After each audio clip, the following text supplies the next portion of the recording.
We're going to get started a couple minutes early because I know Vicki has some really great content for you, and we're all excited, right? How excited are we? Come on, you said lunch. Let's go. So, Vicki Mayo is the CEO of TouchPoints Solutions.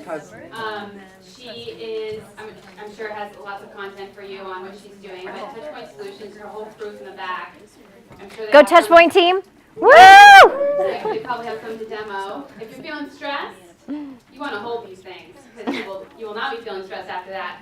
So she's a serial entrepreneur. She's a mom. She's a wife. She's all over the place on CES, signing all kinds of agreements, winning all kinds of awards.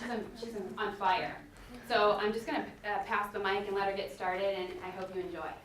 Vicki. Thanks, Kate. Hi, guys. Thank you so much for having me here today. Just wanted to get a little temperature of who's in the room today. How many of you guys are entrepreneurs? Please raise your hand. Awesome. You guys, give yourselves a round of applause. You guys, it's incredible just to take that step and to be an entrepreneur. Now, I want to know how many of you are here supporting entrepreneurs? Yes, you guys, even bigger round of applause. Because behind every great entrepreneur is a really amazing team. And I want to make sure that we give credit to those folks. So today, my talk has actually had multiple titles. At one point, it said Presentation Hacks from a Serial Entrepreneur. And then it was called Life Hacks. And then it was called Productivity Hacks. So I'm not going to talk about presentation, but I'm definitely going to talk about productivity and life hacks. So we'll get started. I want to share with you a little bit about my background, and I thought I would do it as a 5, 4, 3, 2, 1 format. So I am a serial entrepreneur, so I'm going to start with number 5. I've had 5 companies. TouchPoint Solution is my 5th company, and people ask me, oh my gosh, 5 companies, how did you know that you wanted to do this? And I share this story because it's comical, but maybe some of you can identify with it. When I was 6 years old, my mom had bought me my very first bottle of perfume. It was called Tea Rose perfume, and I was so excited about it. Well, I came home, I showed it to my brother, and in true brother-like format, he grabbed my bottle of perfume and sprayed it around the entire house, and it was completely empty.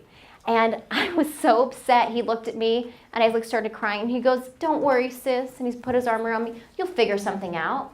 And it was like a light bulb went off in my head. And I go, "Darn right I will." I said, you're old enough. You go to the kitchen, fill a pot with water. My little brother, you, outside.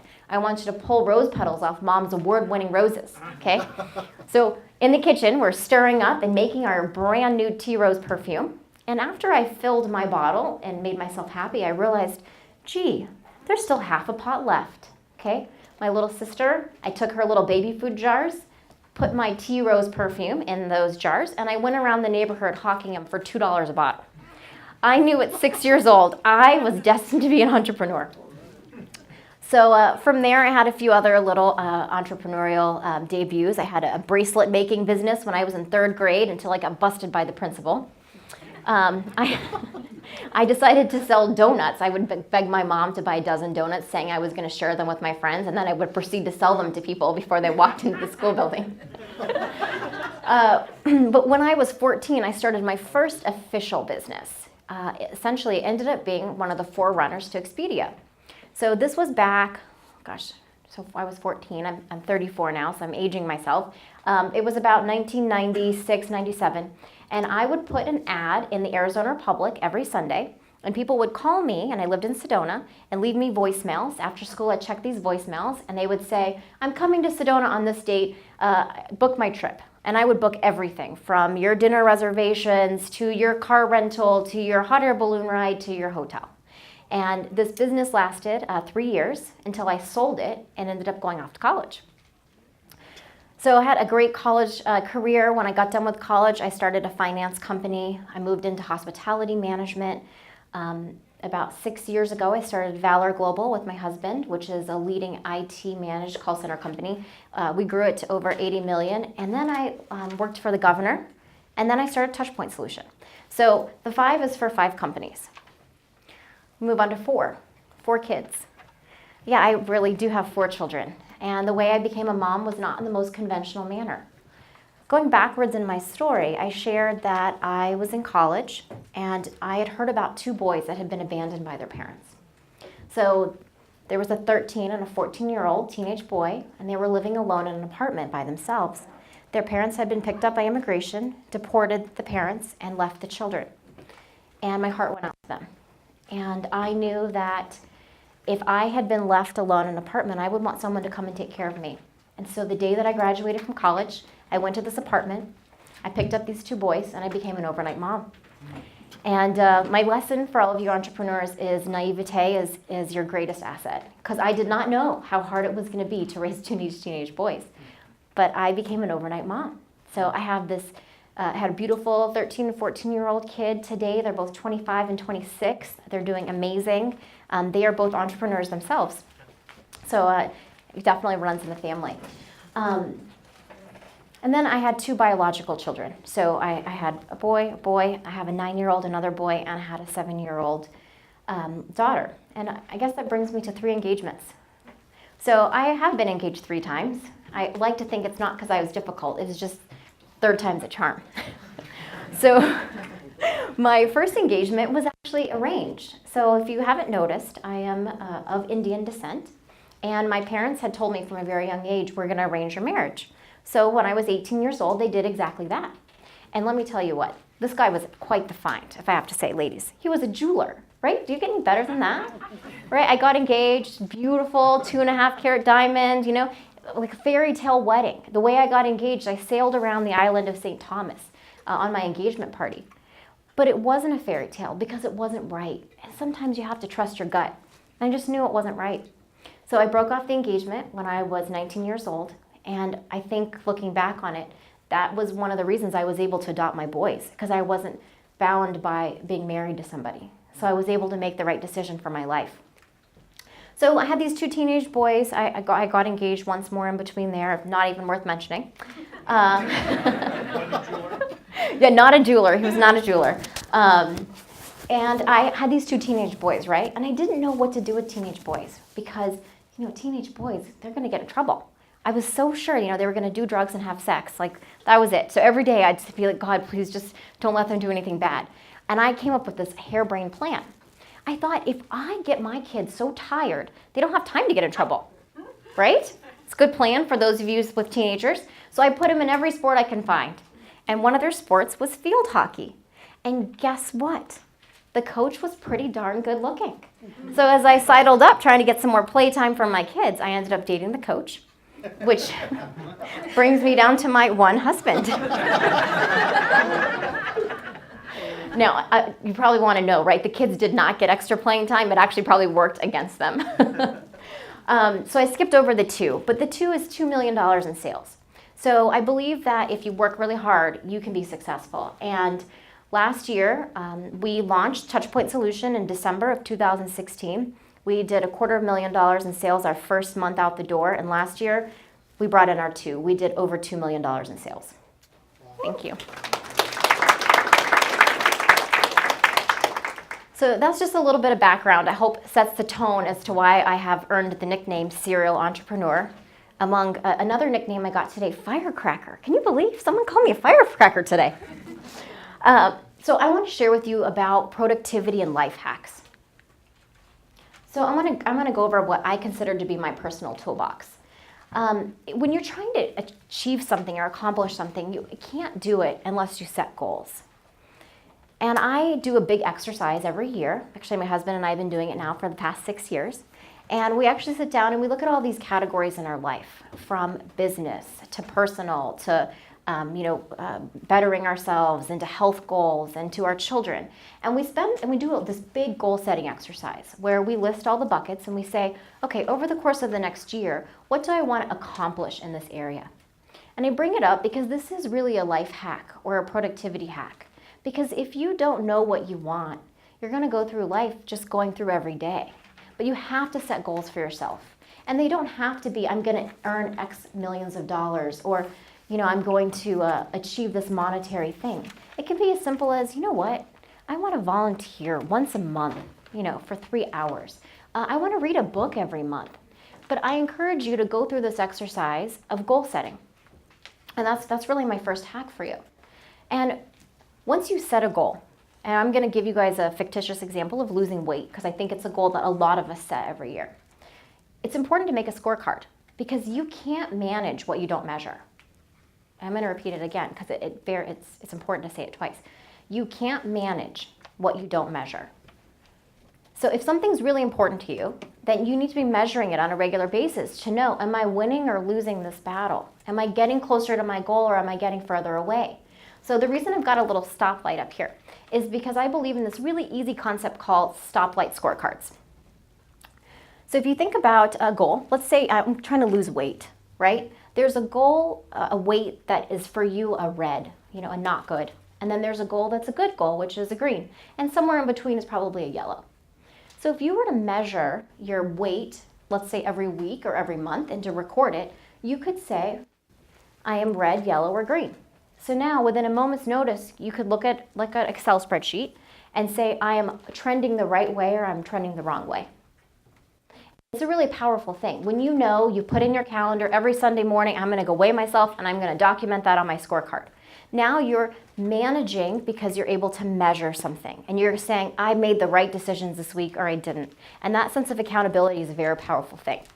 And it can be done for things that are subjective, right? How's my relationship with my boyfriend or my significant other? How's my relationship with my parents? Or am I spending enough quality time with my children? You can put those things on a scorecard and you can measure them. And I know that sounds maybe a little callous to some people, like, oh, I spend time with my kids every day. Why would I need to measure that? But I ask you, and I urge you, because I did this self-reflection, how much time are you really spending with your kids that's uninterrupted quality time? Or your spouse? How often are you sitting across from each other at dinner, but you're holding the phone in your hand, right? Put that down as a goal if that's what's important to you.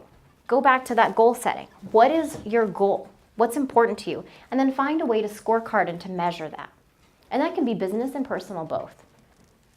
Now, the other thing I want to talk about is a top 5. Has anybody ever heard of this guy, Franklin Covey? Have you ever heard of him? Right, okay. Have you read he's got a book called The 4 Disciplines of Execution. And it's a long book, and it has this one big thing, which is the real big thing I take away from it. It's called a WIG. What's your wildly important goal? And what's that wildly important goal for every week? And you should take that goal, and then you should make like a top 5 for the week, and you should put those things down and hold yourself accountable. Now, my team is here. They'll tell you later. You can go ask them if this really works or not. But I run a team here, and I've run big companies in the past, and I don't want to be the manager that micromanages. But I also don't want to empower you so much that you're running around working on things that aren't important. So the concept of the top 5 is how I'm able to run my team. I say, okay, every Monday before noon, I want you to write down the top 5 things that you're going to work on. And these should be bite-sized chunks. So don't tell me that you're going to, write a 72-page paper, right? You're going to get 10 pages done of a 72-page paper. Take those big chunks, those big pieces that you're trying to get done and break them into 5 goals for the week. And I want you to put number 1, most important, as your number 1 goal. And put them on this OneNote document. Every week on Monday, I'm going to come around and I'm going to go read the OneNote and I'm going to make comments on it. Because in order for our organization to move forward and be lithe and nimble, and for me to empower you but not micromanage you, we've got to be in alignment. So I'm going to read these 5 goals, and if they fit in and they're in alignment, then you keep doing them. But if these things that are like outliers that aren't really important, I'm going to notate on there and say, hey, this is important, but not right now. Let's hit this one in 3 weeks. Can you do this instead? This is more important. So now I'm not having to go micromanage and ask you every single day, what did you do? Are you doing what I needed you to do? I'm setting expectations and goals, and we're very clearly communicating about it as a top 5. It's a really great concept. It works in business, and it also works with your children. Yeah. So, surprise, my kids have scorecards. I know, it's my dirty little secret. But they also do a top 5, right? On every Sunday, okay, Veer, what is the most important thing that you have to do this week? What tests do you have? What do you need to study for? These are the 5 most important things. And I'm going to write them down on the little whiteboard in your room, and then we're going to check in on them every night. Okay, this concept works, and you're teaching your children at a young age how to be empowered and how to focus on tasks without me micromanaging him. Because every night when he goes to put his points up, I brushed my teeth, I changed my clothes, I made my bed. These are the 5 most important things I'm supposed to do this week. And here's a little hint for you. We're a neuroscience company, and I'm going to give you some neuroscience hacks in a minute. But every time you give yourself a little check mark or a sticker or you hit green, it's a little hit of dopamine. And that means you're going to keep wanting to do it. So top 5. It's a really great concept, and I wanted to share it with you as this is a great life hack and a productivity hack. And then the last thing in my toolbox is a huddle. So can you imagine, how many of you guys like football? Raise your hands. Okay, some of you. All right, just even if you don't like it, just for a minute, bear with me. What would happen, you think, if in between a play, they never stopped to huddle and they just, like, the quarterback just, like, threw the ball and no one knew what play was happening? How do you think the game would go? Chaos. Yeah, kind of bad, right? Probably not a winning. Probably not like a Eagles kind of a game, right? So it's really important to have a huddle. Now, when you're talking about a startup and you're an entrepreneur, you move really, really fast, right? At TouchPoint, we call it TouchPoint time. It's like a running joke because something will happen in the morning and by afternoon it may be different and changing because we're growing so quickly. Well, it would be absolute chaos if we didn't stop to huddle. And we huddle regularly. We huddle daily, if not more than once a day. So the way I run a huddle is 5 parts. And this is a concept that Vern Hardish made. He wrote a book called Scaling Up, and he shares how to do this. But essentially you do a 5-point huddle. How many of you guys have been in these staff meetings where they just go on and all you hear about is like where the broom goes and, clean out the fridge, right? Those are housekeeping items. And that's unfortunately most of the time what staff meetings are. But when you do a huddle, they should be no more than 15 to 20 minutes max. The first part of your meeting should be rapid fire good news. Because when you're moving this quickly and you're a startup, you always got to keep everybody jazzed up, right? What's my good news? Rapid fire, shout it out. Make it like a minute, 2 minutes long. And then you go into your metrics. If you're running a company and you're not looking at KPIs or OKRs or some kind of a scorecard or metrics, I ask you, how can you manage what you're not measuring? So you've got to take, a good 5 to 10 minutes to look quickly at your scorecard and your metrics and say, are we trending the right way or are we not? And if we're not trending the right way, let's talk about it. And then the third part of your meeting should be roadblocks. And I really consider this the meat and the potatoes. So why is it that their team members can't do what they need to do? And bonus tip for you, if you're a manager, your whole week should be dedicated to breaking the roadblocks for the people that report to you. Mm-hmm. So often you'll find out, like, why didn't you'll get upset, like, employee, why didn't this get done? Well, because I never got that answer back from you. Well, why did you not tell me about it till now? Well, because I only have a one-on-one with you every 2 weeks or every month. So all of this progress was hampered. Instead, what about if you had a huddle and you could say, hey, manager, I can't get what I need. I can't move forward. I'm stuck and you're my roadblock. Give me an answer. And then the onus is on them, right? The meat and potatoes of any meeting is really roadblocks. What do you need from your manager or somebody else in your team to be able to get something done? So spend a good time on your roadblocks. And then no more than 10% of your total meeting can be spent for housekeeping. So if it was a 10-minute meeting, you get 1 minute to talk about where the broom goes and the fact you need to clean out the refrigerator. And then you should always end quickly, 30 seconds, with a cheer. Share an inspiration, share a good story, share something so that you leave people on a good note. And that's how you do huddle. And again, my team can probably tell you, we huddle a lot, and they're really fun. They're great huddles, and we get a lot done. And every division in our company huddles. So if you're gonna run a meeting, that's a business hack for you. I don't run huddles with my children. I know you're gonna ask me. Yes? Can you remind me of the first one? Yes, it's good news. Yep, good news. So this was my toolbox. Yes? The people that you're having meetings with, is it just the leaders or just everyone, or who's in the meeting? So it depends. I'll give you an example for TouchPoint. So we run a very flat organization, but I do a huddle with our customer experience team every day because they're on the front lines. They're hearing what's going on from our customers. We only do a marketing huddle once a week. So in the marketing huddle would be the marketing manager and everyone from that team. Now I ran huddles and I implemented them. I mentioned I worked, I don't know if I mentioned it. I worked for the governor. I came in with his administration and I was appointed to actually teach these productivity hacks to government agencies. So I started off at child safety and then I moved into economic security, and we have 9,000 employees there. And by the time I left, every single person at this 9,000 person agency would do huddles every single day, and they would tier up. So the people that were at like the food stamp offices would do a huddle early in the morning at like 8 o'clock before they opened the doors, and their information would go up at the regional level, and then all the regional individuals, they would have a huddle, and then it would go up every day. So by 12 o'clock, the highest managers of any division knew what happened from the ground floor up. Now, it's not a novel concept. You guys probably have heard of Ritz-Carlton, like one of the top hotel chains in the world. Ritz-Carlton does this every single day, and they do 7-minute huddles beginning with their bellboy. I actually walked into Trader Joe's. I got there really early one morning, and they were doing a huddle. I was so excited. I mean, they thought I was a dork. I was like, can I listen in on your huddle? So huddles are a concept that's being used. So the government uses them now, and Trader Joe's too. So anybody have any more? I'll have Q&A at the end, I guess. It's like Kate told me to do. So I'll keep going. But this was my toolbox and my life hacks that I want to share with you. Now, I promised I would share you some neuroscience hacks. So TouchPoint Solution is really about better living through neuroscience. And I'm a big believer in data and science and having science help us live our life better. And I love hacks. So I'm going to give you guys 2 hacks. One is altering your stress response, and the other one is improving your sleep habits. So, and this is a plug for TouchPoint. I have to tell you a quick one. But I want you to understand something about how your brain works. Can you guys take a second right now, close your eyes. Okay, I want you to think of something stressful. Just imagine that stressful event, and I want you to notice your body. Are you guys noticing how your stomach might start hurting? Do you notice how your chest is tensing up? Okay, drop your shoulders. Did you guys even notice that you were tensing your shoulders? Okay, open your eyes. Now, that quickly, with just thinking about a stressful event, you guys all felt something in your body, right?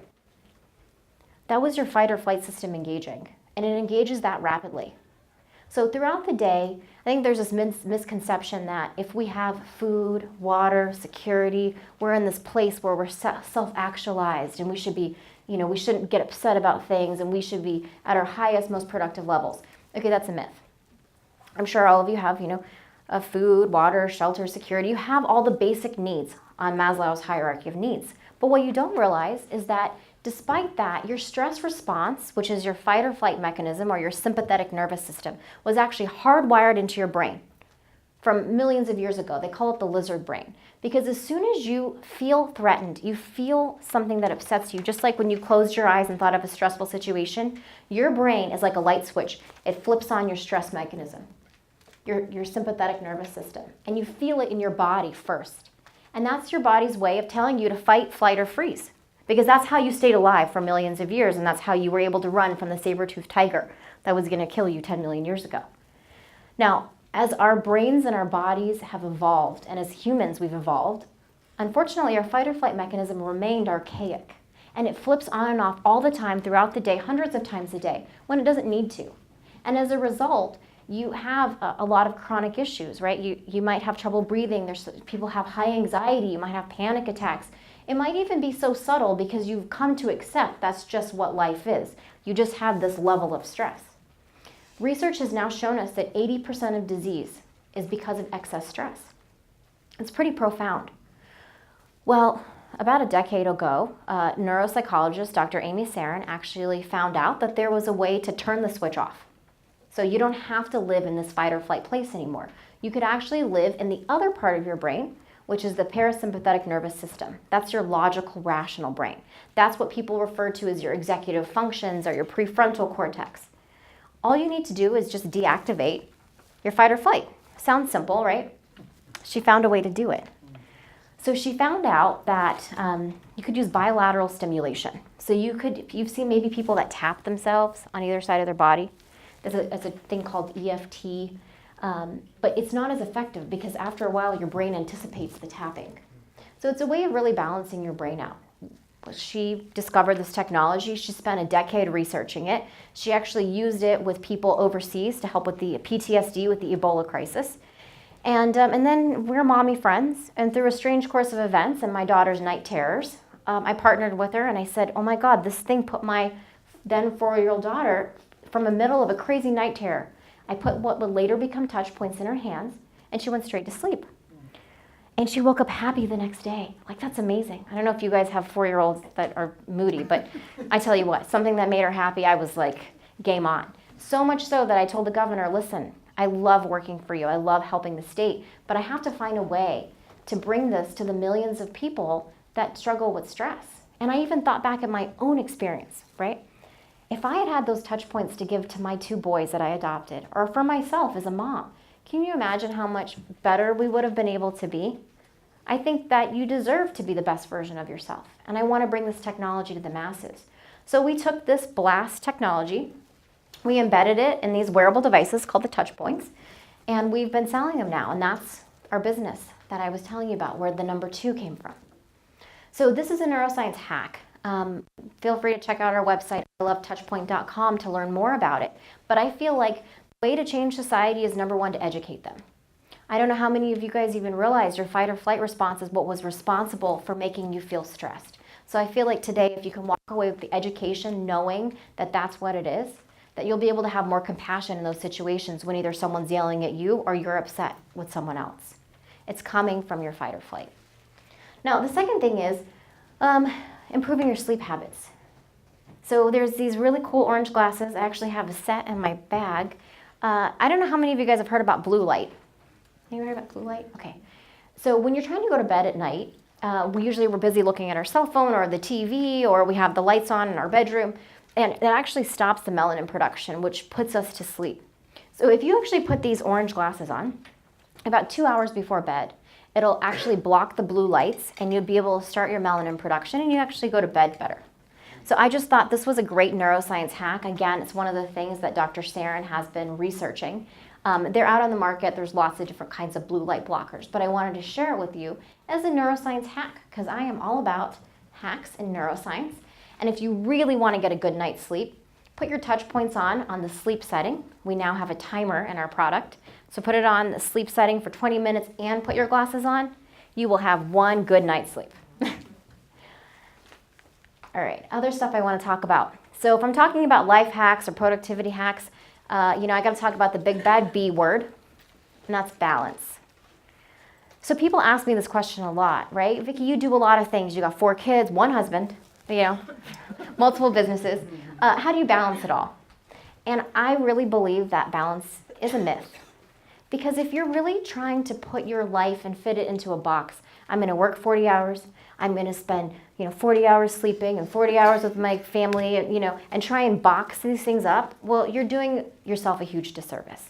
Because the fact of the matter is that balance is something that you create, not something that someone else dictates for you.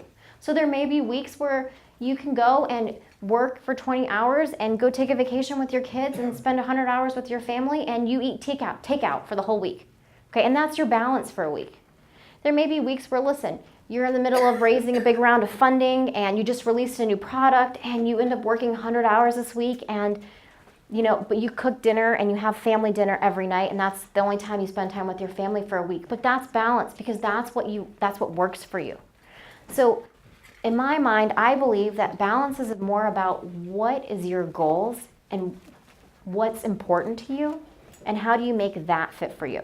So if you're trying to fit yourself in these boxes, right? I need to only work this much, I need to spend X number of hours, and you're trying to fit yourself into some type of artificial framing, it's not going to work. So I think that there is a way to achieve balance, but I think the way to achieve balance is to change your definition of balance. And that's my thoughts on balance. So I'm almost done with my talk, so I don't know what time I'm at, but I wanted to share this quote with you because a smart person once said this to me. So you make a living by what you get, but you make a life by what you give.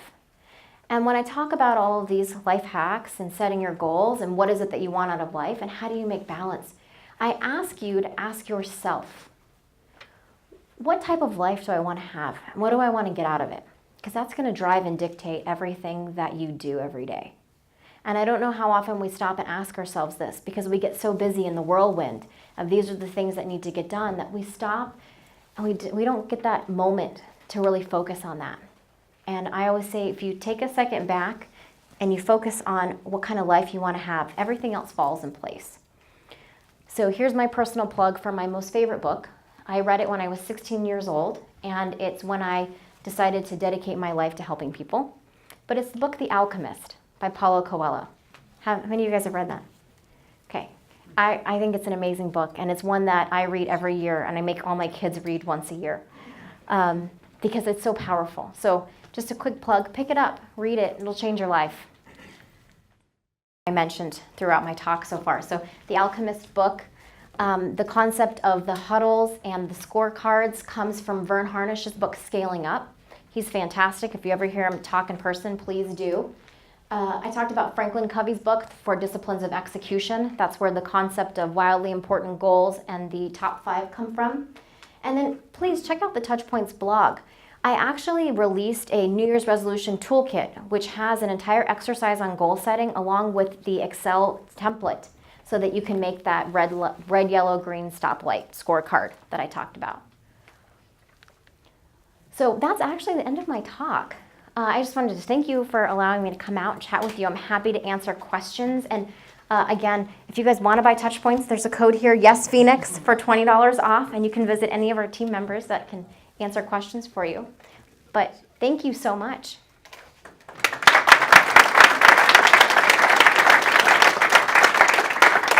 You had a question, sir? Yeah. For the glasses and for the touch points, has there been any research on? Because you said glasses is like you said it stops melanin. It allows you to start the productions. Oh, so I lost my train of thought. Oh, we were asking about research. So, yeah, so has there been any research of like if you stop, like let's say you use the glasses for like a month or two, and then you stop using them, is your brain naturally still going to continue on? So with the glasses, no, there's not any residual effect because melanin production starts in real time. It's not where it's a learned behavior that, oh, I should start making production right now. So the glasses, no. With TouchPoints, yes. So we actually have a whole host of research. And we actually show, when you think about the TouchPoints, they actually do 3 things. So number 1, they're going to take away those body sensations. So we've got tons and tons of research. We actually just did a pool of over 1,000 users, and they said we're seeing an over 70% reduction in the body sensation within 30 seconds. They're also seeing an over 70% reduction when they think about the stressful event after 30 seconds of using the TouchPoints. So 1, it takes away the body sensation. 2, it makes the event less stressful. But 3, and here's what's most exciting, your brain is actually like a giant filing cabinet, and you've got all these files that have, they're marked, all these events that are stressful for you. So whether it's public speaking or a car accident, and the papers in those files are usually negative. That's why when you think about the stressful event, those papers say, oh, make her stomach hurt, make his head hurt, he should be overwhelmed, he might want to start crying, and all of those papers are in there. But when you use the TouchPoints and you think about that stressful event, you're actually very, very rapidly putting new papers in that file. And so your brain's always going to reach for the new papers first. So it's a form of almost like systematic desensitization over these stressful events because you're building new neural pathways in a matter of seconds. That's why this has been hailed as one of the greatest neuroscientific discoveries, because we're actually positively affecting things. So pertaining to sleep, my husband was taking Ambien every single night, going to sleep, having a terrible time sleeping. And he used the TouchPoints for 3 months consistently every single day. And then he stopped using them, and he would only use them, 1 day a week, 2 days a week. So he's been off Ambien now for over 2 years. And the only time he needs his TouchPoints for sleep is if he's traveling because of the time differences. And now he uses them, so now he's like, Vicki, I'm done with sleep. Now I'm working with like work pressures. So he still uses his TouchPoints, but he just transferred the use of them to something else. Yes, sir. A quick question about the stoplight scorecard system. Yes. So when you're tracking your progress towards a goal, are you tracking the process in the green, yellow, or red, or the product? And so the example would be, let's say you want to lose 104 pounds over the course of a year. Mm-hmm. So each week you should be losing 2 pounds. Mm-hmm. If I lose 1 pound in a week, is that a yellow? And if I'm losing 2, is that a green? Or are you tracking something else? Like which thing are you tracking?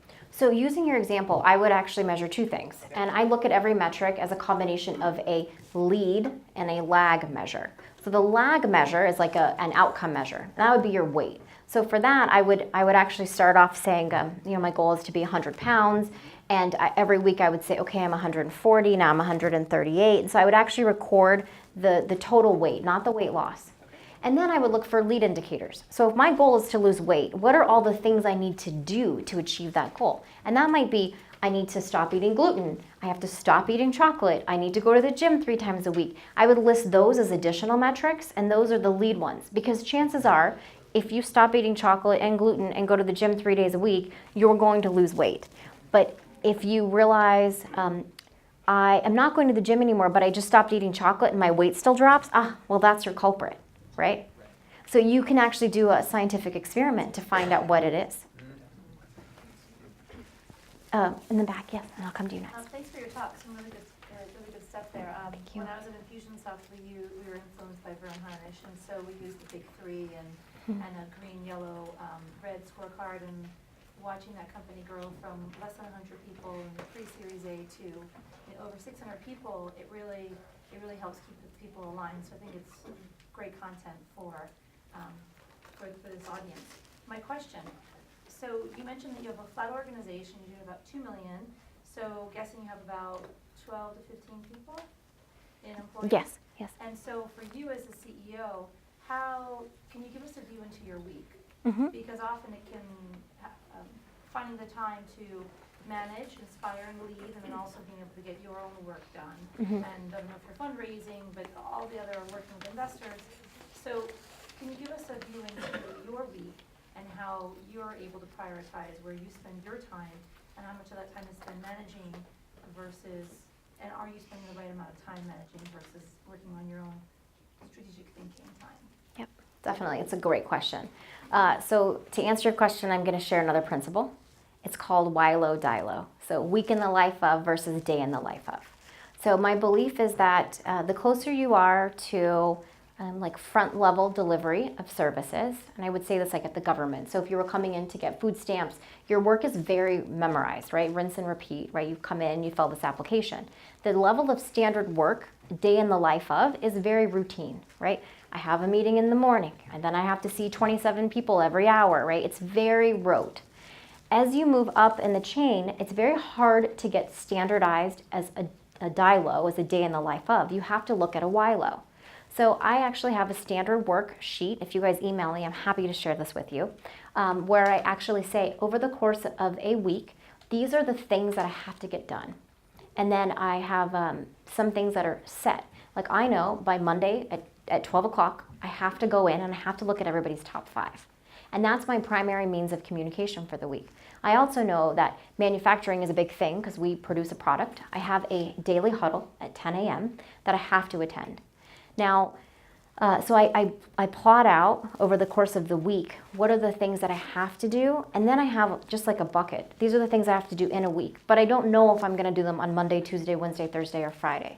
And I spend a lot less time managing, I think, than a lot of people do. I don't know, team, you can probably weigh in on it. But it's because I believe in empowering people and giving clear expectations and guidelines. So then they can work themselves.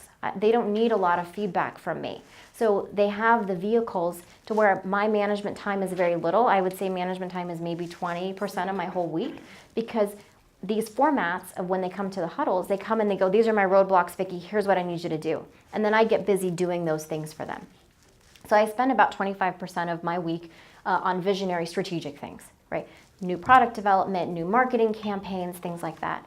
I probably spend about 20, maybe 25% going to these huddle meetings and then road blocking for people. And then the other 50% is a combination of managing finances, fundraising, just working through like random things that come up. There's literally 25% of your time which you just say like, oh shit, it's like an entrepreneur thing that something comes up. So does that answer your question? Yeah, and I'm happy to share that sheet with you if it's helpful. Yes? I have a similar question. How do you wake up in the morning? Is there like a process or kind of a ritual? And do you have kind of a review kind of process at the end of the day, or how do you manage that? Yeah, definitely. That's a great question. So I wake up in the morning slowly with 2 cups of coffee. That's the truth. And I actually wear my TouchPoints every morning. So while I drink my coffee, I put my TouchPoints on, and then I make the kids pack their lunches and make the rest of the family breakfast and things like that. So I don't have any real rigor, some secret sauce outside of I start my morning with my TouchPoints because it makes me calm. If you haven't noticed, I'm a pretty high-strung individual. I have a lot of energy. But having my TouchPoints on in the morning gives me that clarity of mind to say, okay, today, these are the most important things I have to get done. And I always keep my phone with me or a notepad, and I jot down. Like while I have my TouchPoints on, I'll say, oh, I should probably prep for that Startup Week talk I have this afternoon. You know, those sorts of things will pop up in the morning.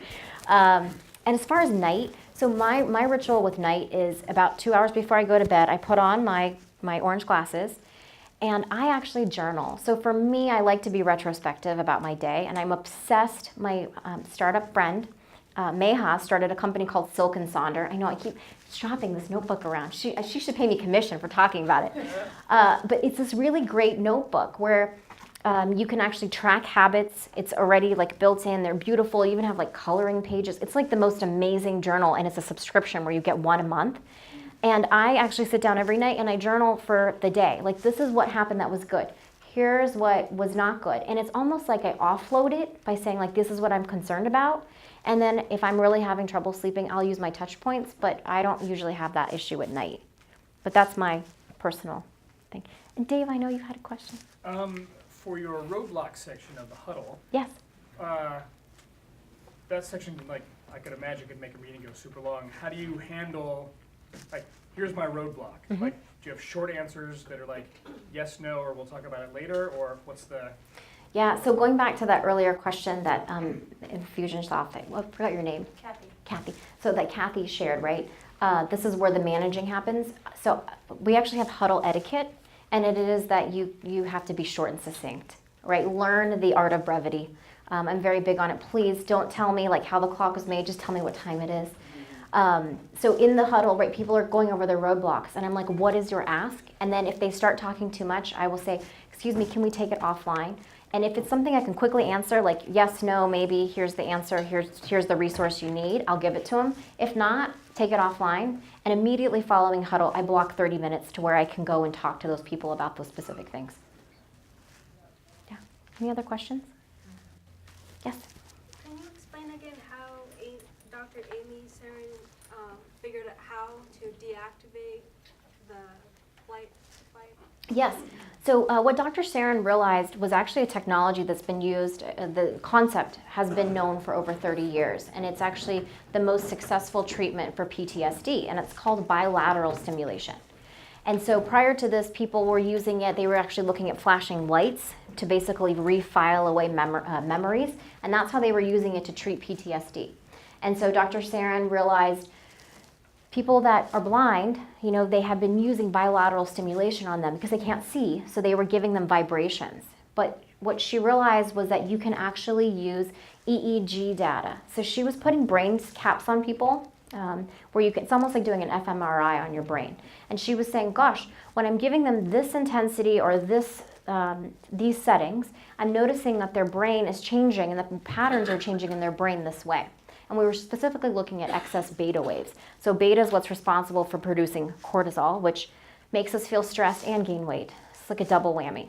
So she was looking to say, how can I reduce the amount of beta in your brain? And so she was saying, okay, when you're sleeping, this setting works better. When you have a craving, you know, whether it's drugs or chocolate, this setting works better. You know, when you need to focus, like if you have ADHD, this setting works. So that's the research that she was working on, was refining the waveform and the delivery. But if you were to use the TouchPoints, they look like this. So they're devices, they're always come in a set of 2. You wear one on either side of your body, and you'll feel gentle haptic micro vibrations on the right and on the left. But it's really just the intensity, the setting, and the speed at which it happens is what produces that effect in your brain. Yes, in the back. How long do you wear them? When you say you wear them on both arms? You do, yep. See, I've got one on my right, one on my All left. day long? So people are different, and it really depends on what the outcome you're looking for is. So if you're an individual maybe with autism, you will wear them all day because you have such high sensory processing, like SPD, that this actually stops your fight or flight from engaging all day. But for most people, they spot use them. So I had them on for about 10 minutes before I did my talk, and in fact I started yawning, and I thought, oh my goodness, I must have hit the sleep setting. I need to turn them off so I can get myself jazzed up again for my talk. And then, like I said, I use them in the morning before, like while I'm drinking my coffee for the whole day. So it really, and if you're using them for sleep, there's a sleep timer, you just use them for 15, 20 minutes before sleep. So everyone's a little bit different, but generally people spot use them. Given the response, you said the fight or flight, have you done any research with the military? So it's one of the areas that we're talking to them about. Military research takes quite a while. So we're working on some like DARPA grants, and the DoD has expressed quite a bit of interest in using them on the front line with soldiers. Or the VA? Same thing, we're chatting with the VA. Now we have a lot of research around PTSD, we have a lot of research around cortisol studies, we have ADHD research. So on our research page you can see, we actually have a scientific advisory board that oversees all of our research, and it's made up from individuals from like Johns Hopkins and Columbia and the American Psychological Association. But the technology has been so well received, actually Harvard called us about 2 weeks ago and asked us to present the findings at their Movement and Cognition Conference in July. So we're very excited about that. Thank you. Thanks. Any other questions I can answer? No? We're good. Thank you so much. Thanks.